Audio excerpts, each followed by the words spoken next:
And I know in our culture, when we hear favor, we are taught that it is all great, right? It's a good thing. We think that favor means that we have unlimited money and blessings. We have no worries in the world. We never go through anything, right? We think that favor means we get the car, the house, and everything that we need. But again, if we look at the Bible, it's not necessarily like that. What did being favored of the Lord mean for Mary? It means that she was pregnant out of wedlock, right? Facing being divorced by her husband and having to give birth to this child that she really did not ask for. What did favor look for her husband, Joseph? He now, again, thought he had everything set up. He found a nice virgin wife to be married to. They were engaged. They were ready to go. And then all of a sudden, his wife-to-be comes up to him and tells him, hey, I'm pregnant. And it's not by man, it's by God. What do you do with that? and Joseph now finds himself placed in a position, again, that he did not ask for. He now has to take care of a child that, quite frankly, is not his. Amen? And now has to figure out how to raise God in the flesh. We have trouble with our kids. Amen? I have trouble with my 3-year-old getting her to do the simple things. How is it that you can even try to raise the very God in the flesh, knowing that he's created you? He knows you better than you know him, and you're going to try to tell him what to do? Good luck. Amen? Or what did being favored look like for Moses? Right?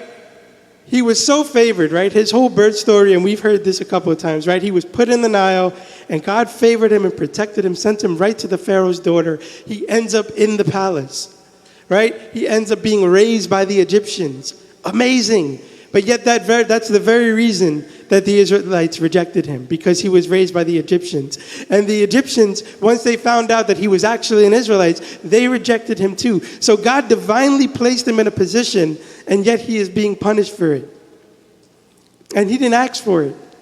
What about the other Joseph, who was betrayed by his brothers, thrown into a pit, sold into slavery, falsely accused, and sent into prison? Is that what favor looks like?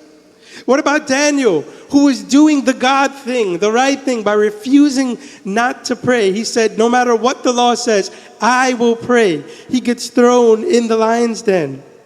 What about David, the greatest king of Israel, favored and set apart, anointed to be the next king? But yet he found himself for at least 12 years being a shepherd when he was already anointed to be king. How does that make sense? This is what being favored of God looks like. What about even the disciples? The 12 disciples of Jesus doing the will of God. Can you tell me they were not favored? Were they not favored of the Lord? But yet they were killed for their faith.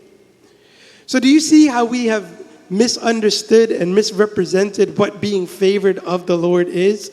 Right? We think it's being comfortable and never having to face any challenges in our life, never having to go through anything. You know, and a lot of preachers do this, right? They'll tell you, once you become a Christian, God lines up everything and it'll be perfect. And that part of it's true. Yes, God becomes the master of your life. He sets everything up, but it will not always be perfect.